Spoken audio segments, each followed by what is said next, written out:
I'm 38 miles down a dirt road in the most isolated spot in Texas and out here watering with a garden hose for an hour. It's not the smartest use of time. We had a delicious watermelon volunteer last year. We had an incredible cantaloupe volunteer. I know there are things that do incredibly well out here, and those were plants that we didn't even water and maintain. All we did to support that one cantaloupe and that one watermelon was mulch the surface. So imagine what a drip irrigation system with amended horse manure and our own source of mulch can do. I think we can have some delicious, yummy food that isn't getting blasted by the sun, and most importantly, that we can do all of that and be good stewards of our water resources at the same time. Today I'm automating the irrigation system we're going to use out here. We're going to put this irrigation system here on the expectation the well is going to produce. That's going to free up so much time for us to water and get the system thriving. The goal is an obvious canopy over this system by the end of the summer. But the only way that's going to happen is if I give it water. Lots and lots of water. I'm working on the windbreak immediately next to camp, and the reason is it's the culmination of all the lessons that I've learned with the difficulty of getting tree seeds going in the desert, the difficulty of managing water access, the time required to make sure the irrigation system runs correctly. By doing this work here this year, it gives me the best opportunity to succeed, which I absolutely need. I want wins in the bag because I am, I hope, more frustrated than all of my viewers wondering what does the end system look like. My goal is to not have you wondering that by the end of the summer. I want to just show you instead of explain. And this is actually the perfect time to break out a new tool. This came from the Amazon wish list from a viewer. So if you'd like to find the wish list, go to teamdustups.com. We have a donation section where you can go through all the tools that we need, whether it's by project or just general purpose stuff like this. Y'all are what's making it happen. So thank you.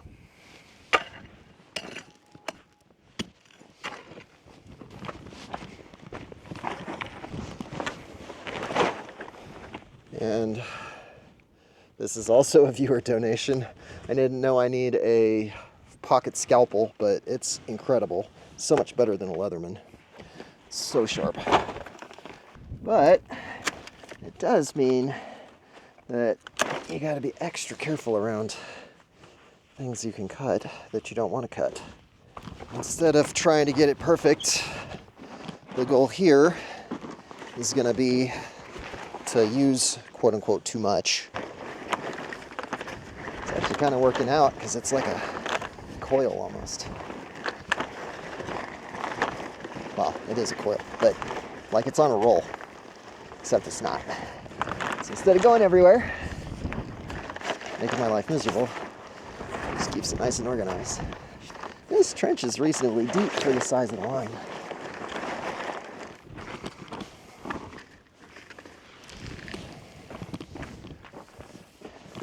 Okay, that feels like ridiculously too much, which is kind of what I'm going for.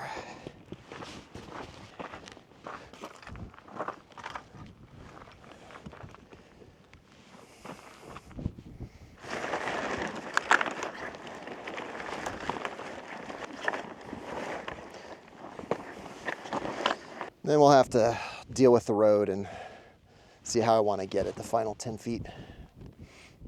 But it's a start. Let's clean up the mess.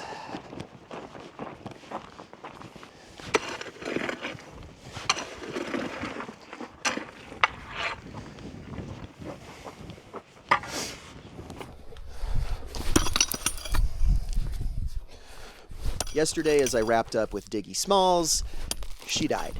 And I don't know why. It's not ideal, but I have more tools on hand. So instead of sitting around wasting time hoping that we can get the mini excavator working again, it's better that I just wrap up the final 10 feet by hand. That is not my favorite approach at all, but if that's what's required to get the job done, that's what I'm going to do.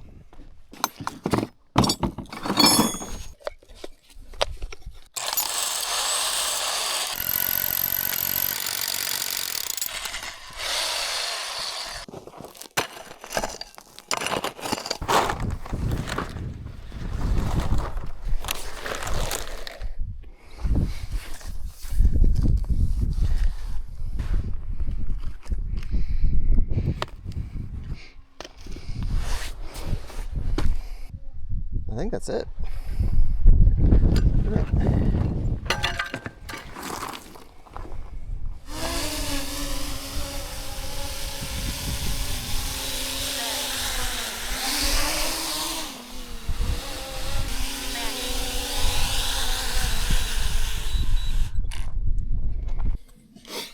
And instead of cranking away forever and ever, I finally saw this and read it, and it says if the engine won't start, check the oil level. So we're going to do that. Well, I don't know how to do this other than stick my finger in there.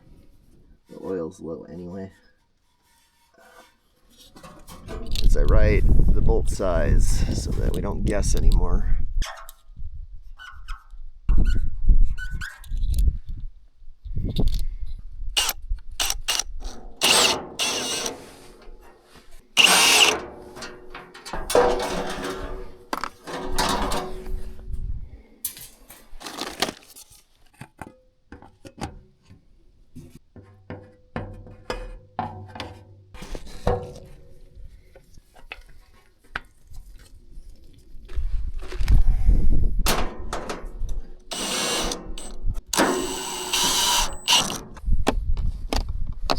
Let's see if she runs.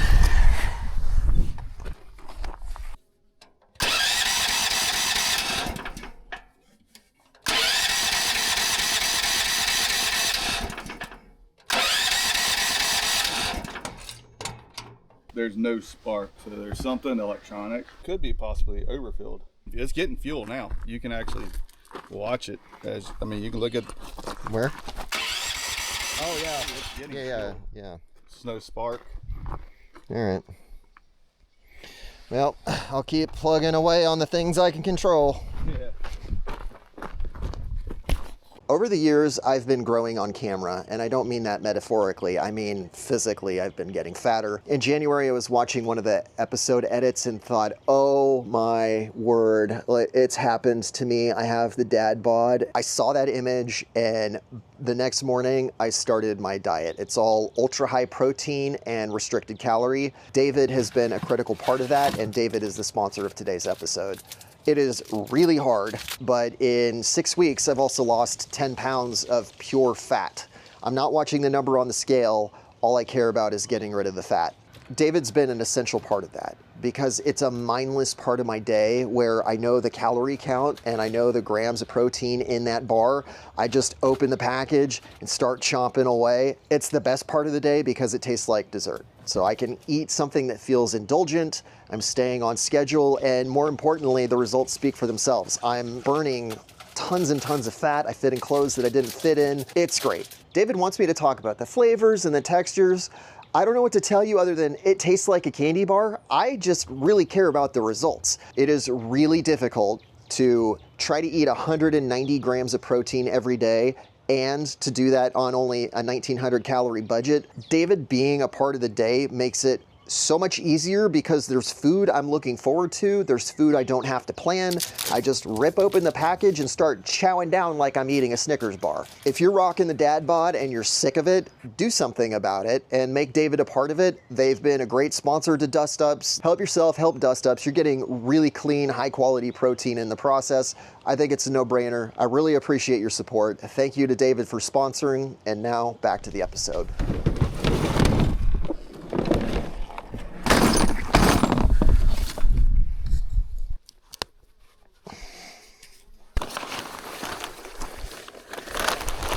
We have a relatively small 2x4. Oh, actually, nope, never mind. I know exactly what I need. This will work better.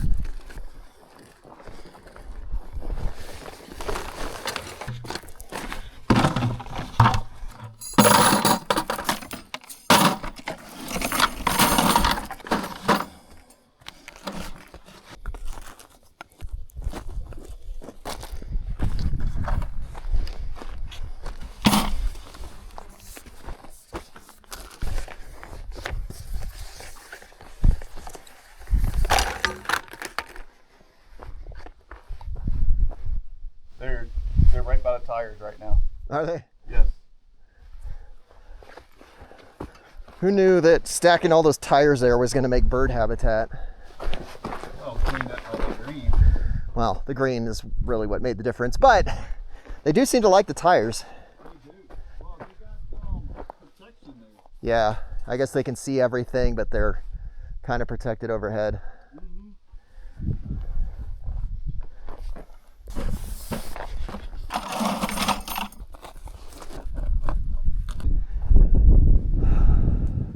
So now we have bad gas and you're draining it? Yeah, I want to have to drain it, but I got to pull a lot of stuff apart to be able to even get to the hose to drain it. Oy. Because they don't make any of this stuff easy to work on or apparently access. Well, I gotta buy a whole bunch of T connectors, but we'll band-aid it for now. That's frustrating.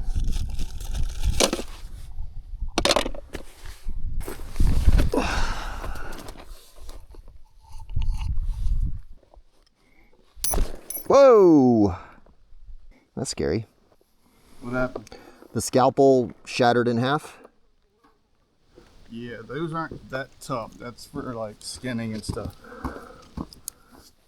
Thank you. That can be very scary. Yeah, it just exploded.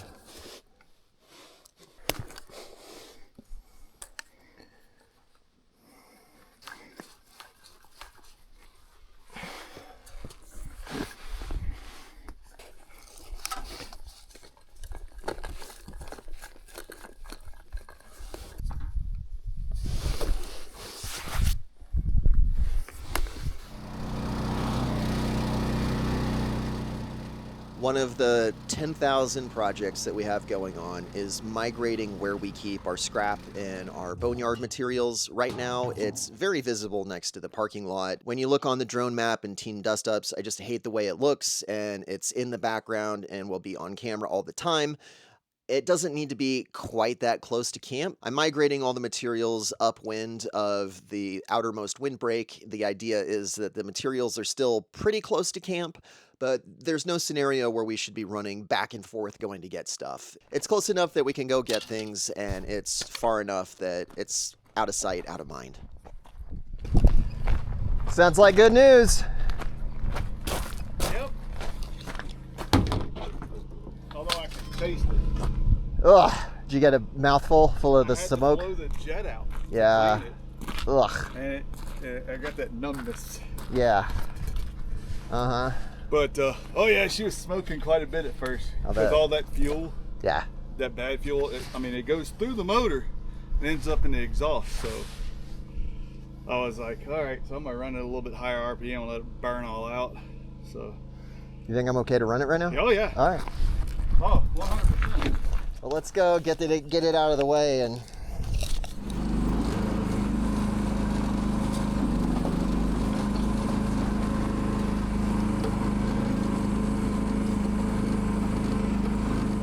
This is the most popular post I've made on Team Dustups, is about this chain drag. But our process of maintaining our own roads, and yes, we're remote enough that we have to maintain our own roads. It's a big process where we start out with the bulldozer to make a giant mess, but at least make it passable, although it's extremely uncomfortable. Then we follow through with a box blade, which does a really good job of smoothing material, but it also brings up some big rocks and isn't perfectly smooth. And then the final step, we don't have to use a bulldozer or any real heavy equipment. We can use this international. And you can see as Daniel drags the chains, which he did on this trip. He was driving from his house in El Paso up to the ranch, and on the way to and from, it makes sense just to throw some drags on and make the road better while you're making the trip anyway. This drag cost me exactly $0 to make. It's all from scrap metal. We had to replace the undercarriage on the bulldozer. That was more than $10,000 in parts and weeks of labor for one guy. It was Daniel doing it entirely by himself. We knew enough to keep the scrap, we just had no idea how we were going to use it. And then Daniel had the genius idea of bending the tracks into a triangle shape and using some broken supports from an LME that was destroyed by the wind. And now we have some drags. It needs some refinement. There's some tweaks we need to make. But all in all, this is a pretty awesome system, meaning that we can do final grading on our desert roads, and it doesn't require any extra equipment, and we didn't have to spend any money on new materials at all. But now we got to get the drags out of the way so that we can finish our important work of getting the irrigation system finalized here on the windbreak. Okay, I think if you're able to hold that roll, or if like we can put like a shovel through it or some kind of handle so you can hold it and I can unroll it. I got to walk all the way to the end. Look at that. All right. This is so much better with two people. All right, so it's gonna go to here. I'm going all the way to the end. Your job is to hold the bag, or hold the roll. I see a problem. Yeah, I can see it's gonna, let me get it all unspun and then we'll see how far we get.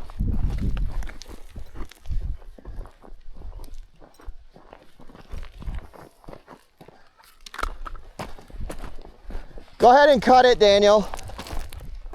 And then we got to do it again, but on this one. And I'll have to walk and measure 12 feet so that I get the tape in the right spot.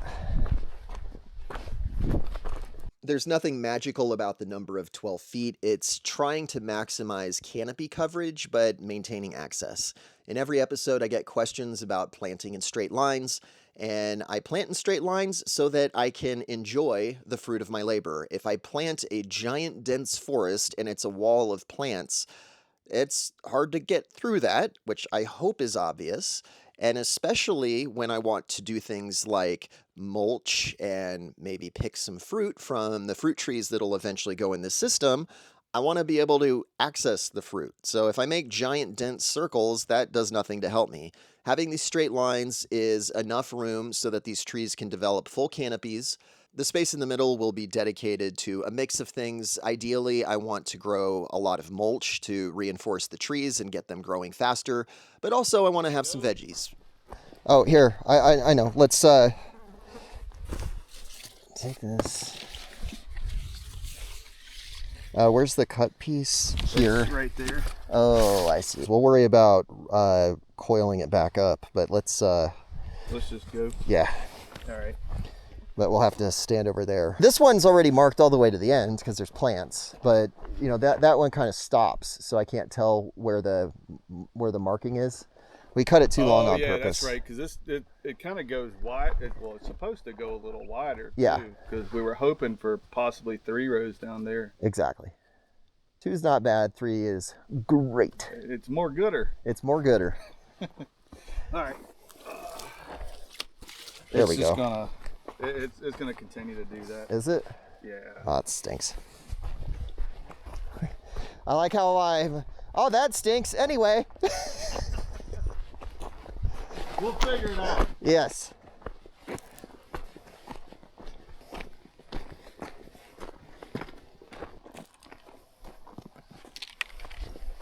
I intentionally used way too much so that we don't have to do this again.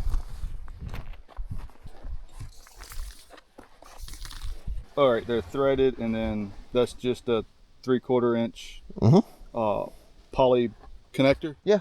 Yeah, you buy them on Amazon. They're so good. They're pricey for what they are, but I'm trying to think if I've ever messed one up. Like and it works. All right, I'm not cutting it until I know. Yeah, for sure. Want to make sure that I got everything.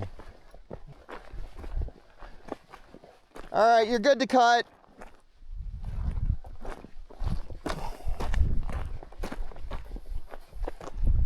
Oh, that's not good. Let me go get another battery.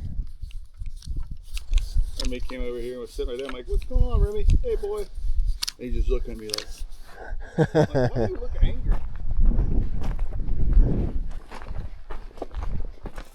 Hi, buddy.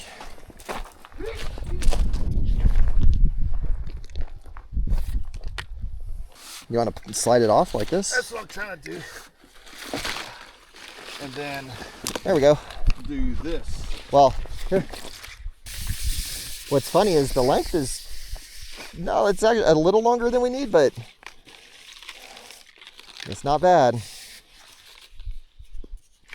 I think my only concern with this stuff is if the rats are going to chew on it. I didn't think about that. I hope I'm wrong about the rats, but I have high hopes about this drip tape for 2 reasons. The main one is that it's already got the holes punched in it that are perfectly spaced. I don't have to spend any time at all punching emitters into the tube, which is what we had to do in our first irrigation system. And it's very error prone. If you don't punch the hose exactly and you don't push the emitter in exactly, you get leaks. By having this drip tape, which is way cheaper than the polyline in the first place, there's almost nothing to mess up. And even if an animal does come by and chew it, it's really cheap to replace. And I'm willing to put up with a little more overhead if it means no leaks. But the reason this is such a game changer is also the emitter spacing. The strip tape has a 6-inch spacing. The original emitters that I did on the first terraces were 2 feet. And what that meant was little pockets of circles where there was water and then big gaps in the middle. This drip tape makes a perfectly long, straight line of moist soil, and that means that I don't waste seeds. As long as the seeds are even kind of sort of close to the line, the water spreads out in the soil, keeps it humid, and that leads to germinations and my agroforestry system. I'm working towards it. I still have much to learn, but I can already tell that this drip tape is doing exactly what I wanted it to do. That's a perfect size blade to cut through this. If this was any bigger, no. All right, so now for the fun part. See how you do this. Okay, so we're just gonna grab the line, punch, pop it. This works the same way as those plugs that you like so much. You just put that on and then roll these out. Oh, nice. That's it. And then for here, that's it. That's it. They make actual fittings for this that will hook up to a garden hose. Yeah. So the only thing... I'm wondering, this might sound dumb, but I wonder if we ought to wrap in some electrical tape. Oh yeah? To take up some of that. The space? Yeah. That's normally what I do with the threading tape, and it helps, but it still leaks. I mean, electrical tape, they use it in wells. Oh, all right. Well, somebody just sent us a mountain of electrical tape, so let's try it. Oh, red. You know what red stands for, right? No. Remember everybody deployed. Oh, there you go. I don't know if you remember, I used to have a shirt kind of like this that was red. Yeah. That actually said red, remember everybody deployed. It was a little faded because You wore it once or twice? had it a few years. I think I got it after my first deployment to Afghanistan. So that was 2001. Oh boy. Been a couple years. God, it's hard to believe it's been that long.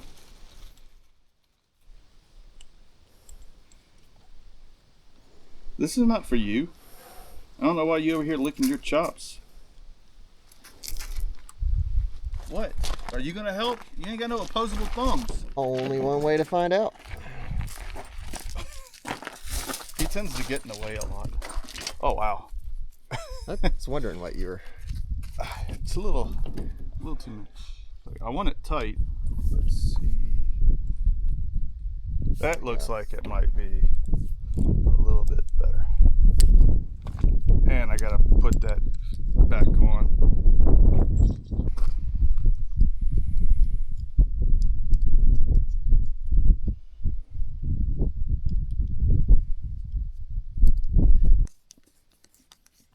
Getting amazing footage, incredible footage. YouTube highlight, here we are.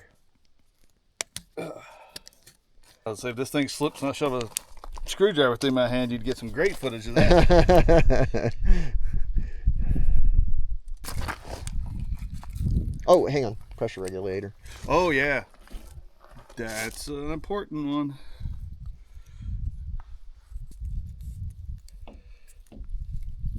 You want to fire her up? Sure.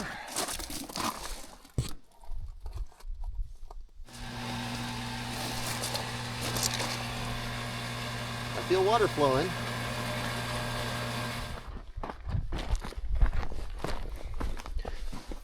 Yeah, it's got water in it. That's a good sound. Yes, it is. Let's walk to the end of this line and see if it's make sure nothing's coming out. Oh, well, we gotta have drip along the way before we worry about that. I don't know what to do with those antlers. Well, they were supposed to be decorative around the sitting area. We just haven't finished the sitting area because it just keeps expanding. That's what happens. Yes. Okay, I see some drips here. This bead's walking around with the hose. It does. And it really didn't take that long. Well, except for, let me rephrase that, because all your digging you did and everything you did to get it over here. I mean, it really didn't, in the Dustups theme of things, it didn't take that long. Yes. With the very low bar of the Dustups standard, it didn't take very long. I am one happy camper. That was almost 2 full days of work to make this happen, but now that was an investment and it's going to pay off every time we need to run this water. And not just the fact that we don't have to do the work, but the quality of the irrigation goes up dramatically. I watched some of the time lapses of me irrigating yesterday morning and watching half the water blow away. It's heartbreaking when we work so hard to get the water here in the first place, but now we can be good stewards. The well is on its way. The irrigation lines are here to feed the well water. The seeds are in the ground. Everything's going, well, a lot different than it has been for the last 3 years. So I'm very excited. Thank you for watching. I think you should check out this episode.